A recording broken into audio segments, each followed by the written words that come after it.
So let's ask the same question about the heterosexual.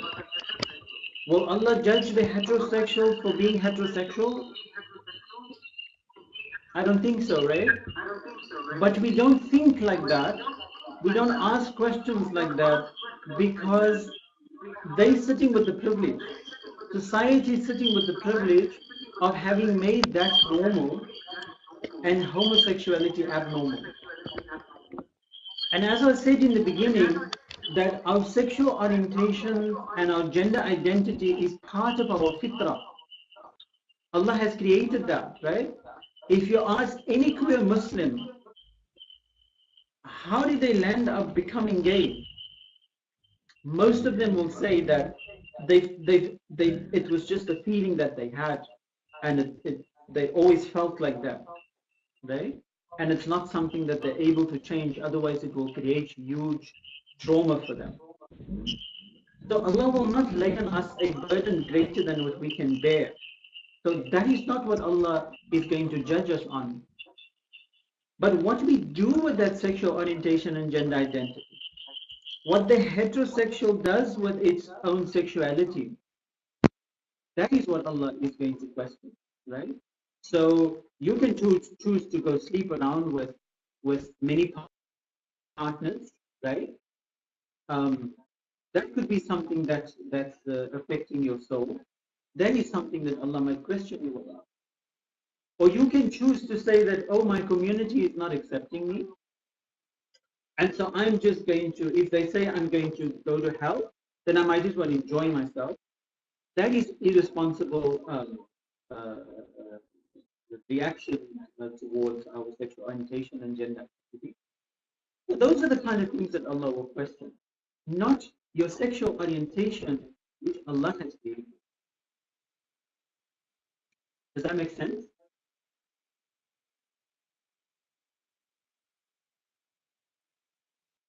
Okay, I see this one question.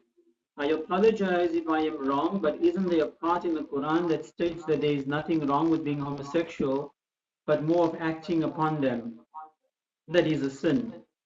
Even if we were to look past this, behind the purpose of covering up, if we were to intimate with another woman, that would be the sin. Please forgive me if I'm wrong. Yes, I forgive you because you're wrong.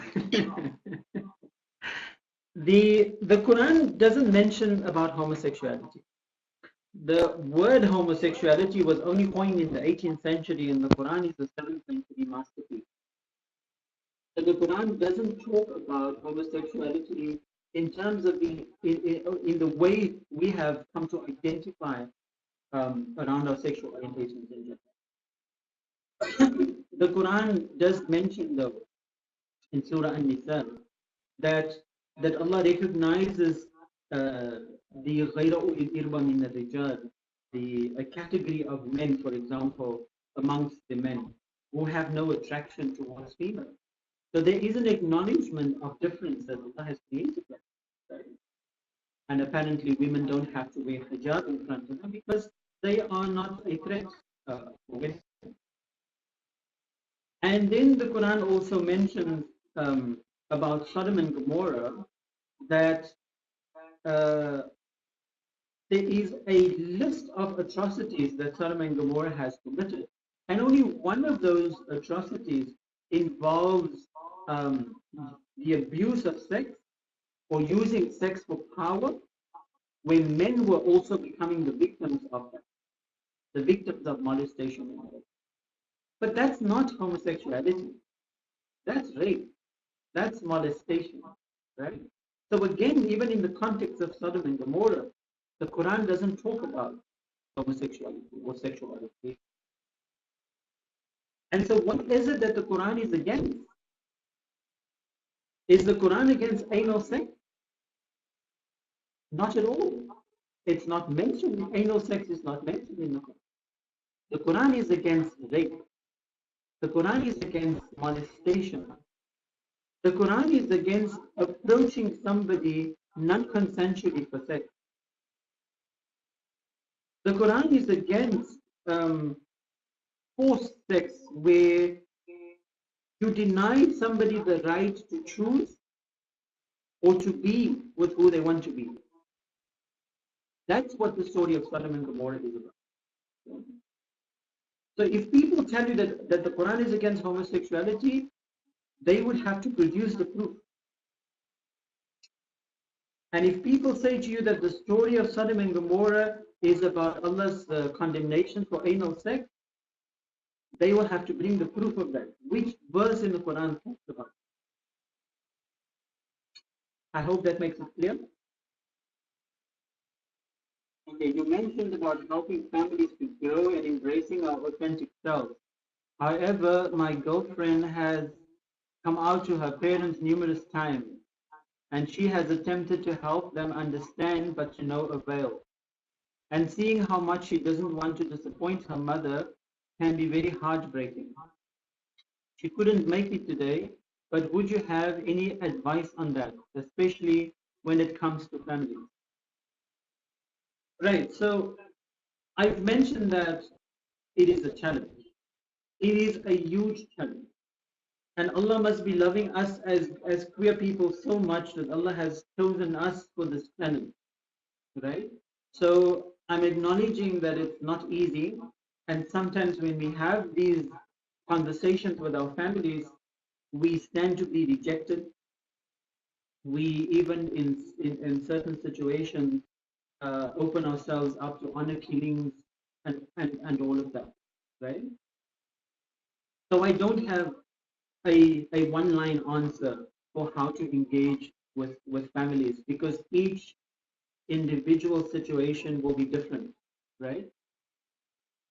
But what I would encourage is, you know, part of the reason why families have objection to us being queer is because they think that we're choosing to be queer and we no longer wanting to be Muslim. And so it is our responsibility to show them that nothing else in our belief system and in our lives has changed, or our relationship towards our family has changed, with the acknowledgement of our sexual orientation and gender identity. And I've seen cases where people have gone that route, right?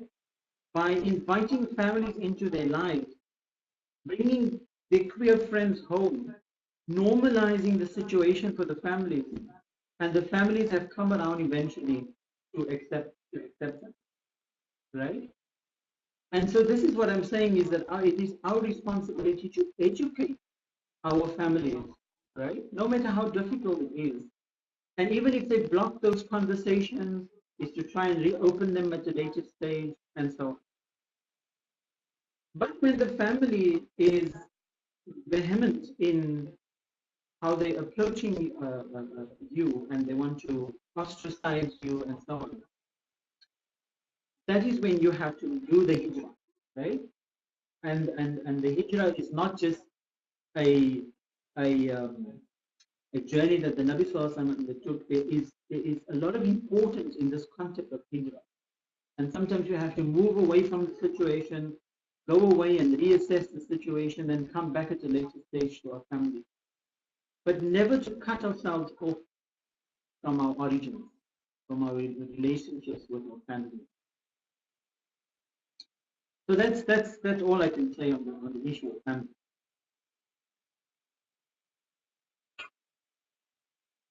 So the whole idea of fitra, as a gay man, I am convinced, of course, that my sexuality is part of my fitra. But how does one come to the heteronormative idea of homosexuality isn't part of that fitra? Well, that is why we have to study the Quran, right? We have to make effort to understand what is the Quran really saying about sexual behavior versus sexual orientation. There's a big difference, right? Sexual orientation we cannot deny. That is part of our fitra. But sexual behavior is what the Quran is pointing out. As I was mentioning about the rape, the molestation, the sexual abuse, the idolatrous beliefs around sexual behavior and so on. Those are the kind of things that that we have to challenge and we have to stay away from, right? But that's very different from our sexual orientation. And do we have the right as queer people to exercise our sexual orientation and gender identity? Absolutely, we do, right? But there are also legitimate ways in which we can do it. There's consensual relationships. There's marriage for those who want to go that extent. And I do same-sex marriages. I've done dozens of them. And so there are avenues through which we can exercise our sexual orientation, but remain Allah conscious. I hope that answers your question. Imam, can I elaborate the word fahisha in the Quran, where most clerics state it means lewdness which derives from homosexuality? Well, fahisha is quite a broad concept in the Quran, right? And it is clear that when we look in the context in which Allah uses the word fahisha, that fahisha is anything that is publicly displayed in terms of indecency. So to just earmark homosexuality and say that homosexuality is a fahisha is incorrect. It's not doing justice to this word fahisha, right? Because rape is fahisha, right? A man having illegitimate sex with another woman, or uh, mobs attacking people for, in terms of rape and all of these things, or any form of indecent behavior is considered a fahisha, right? And so homosexuality, in terms of its orientation, which is your fitra, cannot be considered as a fahisha. But if the homosexual goes out there to do something indecent in society, where it is witnessed by other people, that becomes a fahisha, not his orientation or her orientation. I hope that makes sense. Another question. Hi, Imam. I married my partner to avoid zina and legitimize our relationship. However, due to this, my mother has forsaken our relationship. God bless your mother and have mercy on your mother. Mothers have to be respected. Jannah is at the feet of our mothers. But mothers are human beings and they are fallible and they're not always correct. Right? So in the case of sexual orientation and gender identity and your right to express yourself in terms of who you want to spend your life with, that is perhaps something your mother does not understand, right? And so be compassionate towards her, right? Try and help her to understand that. Maybe get her to spend some time with you and your partner, right? And hopefully over time, things will change. It took my mother 10 years to accept my sexual orientation and my partner. So just keep on opening the lines of communication with your mother.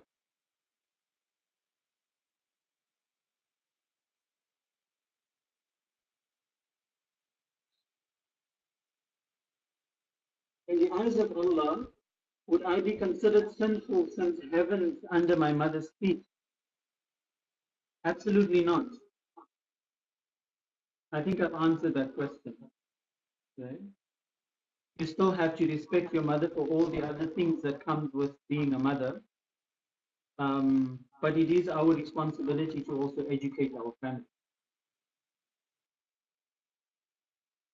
Is there any verse in the Quran that indicates homosexuality was halal? Why God wasn't clear about it?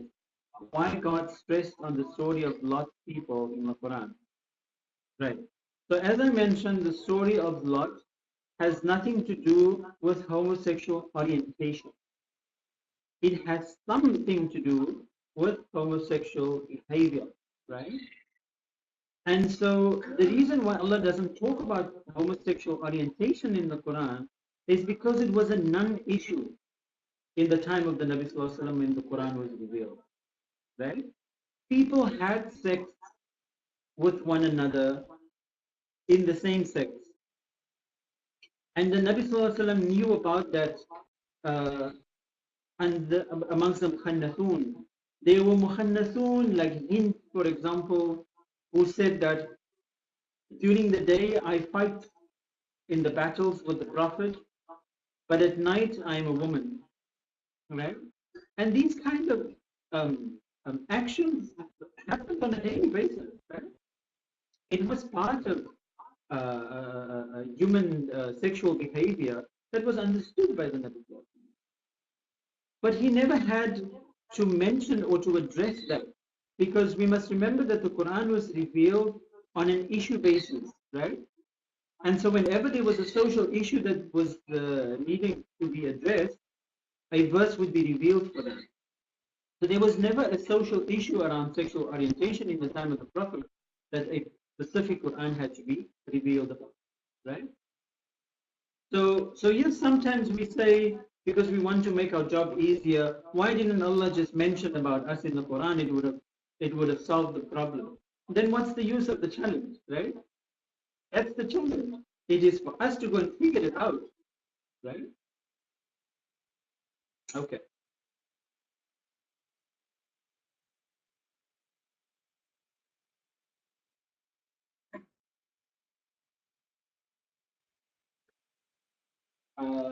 Then why everything in the Quran is about a woman and a man, their sex, their relationships, their rights, etc. LGBTI is a real complex matter. Why God didn't clear it in His book for us? I think I've answered that. Then there would have been no challenge, right? And the reason why Allah speaks about heterosexuals all the time is because Allah is speaking to a heteronormative, heterosexual 7th century Arabian community. Bottom line.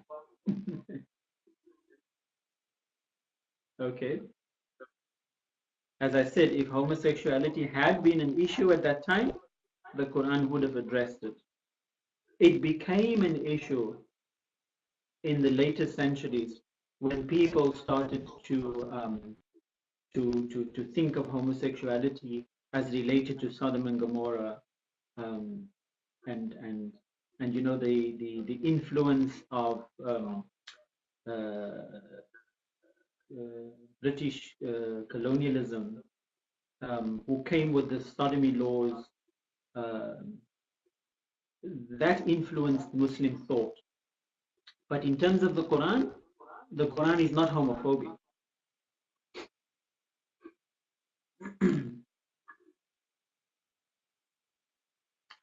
I've heard through many sermons that homosexuality is a trial and a challenge for homosexuals to stay away from the act. What do you think about this? As I said, that is our fitra.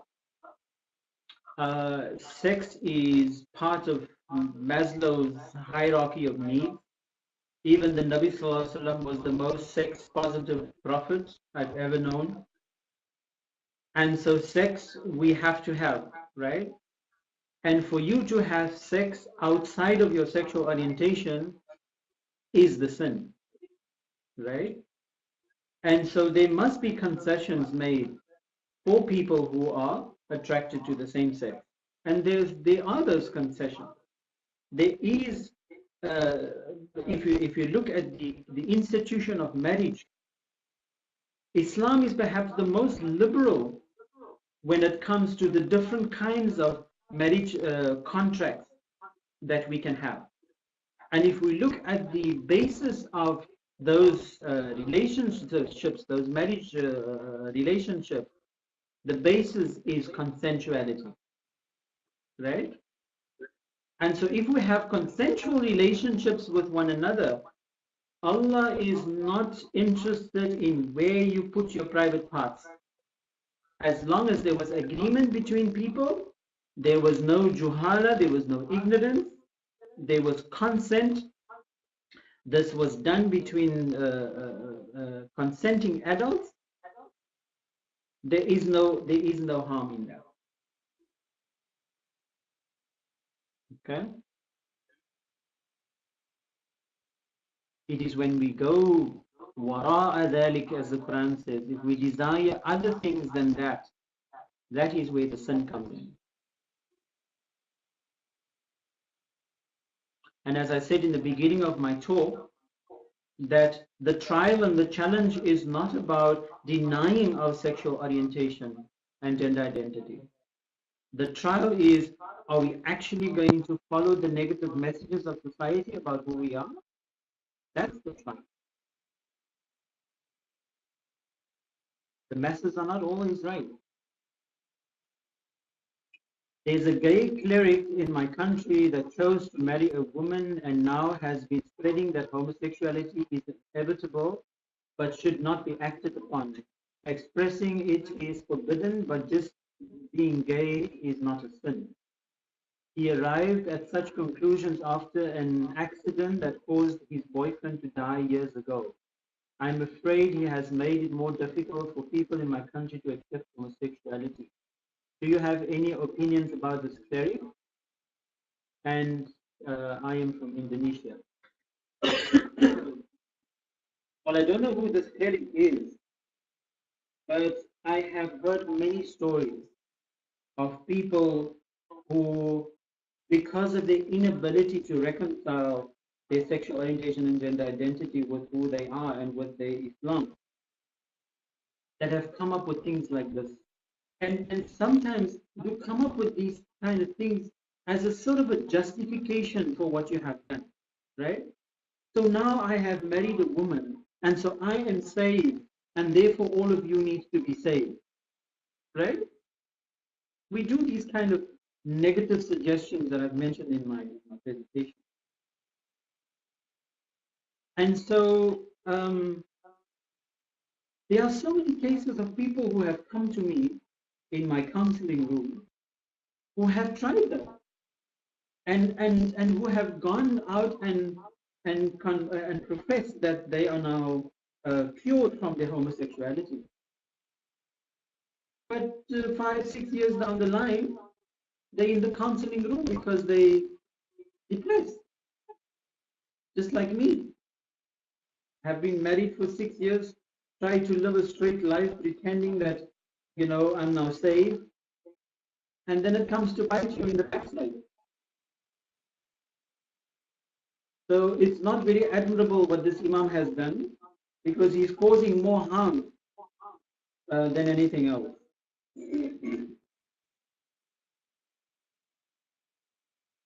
Given all that has been discussed, I was wondering what your thoughts of conversion therapy is and the religious authorities who do it to queer Muslims. From a psychological perspective, conversion therapy is very dangerous. It causes a lot of harm because with conversion therapy, there is not a switch that you can put off and then put on the heterosexual switch. Conversion therapy works with the mind, and it makes suggestions to the mind that the person can live with for a certain time, right? But then it comes back, and when it comes back, it can cause even more damage, right? So nobody should practice conversion therapy. In fact, if we know of any professional or any imams that are practicing conversion therapy, you should report them, right? Because they're causing harm to people. If somebody chooses by themselves want to go a different direction, that's a different issue. But you enabling them to do that because you believe that being straight is the norm, then you're causing harm.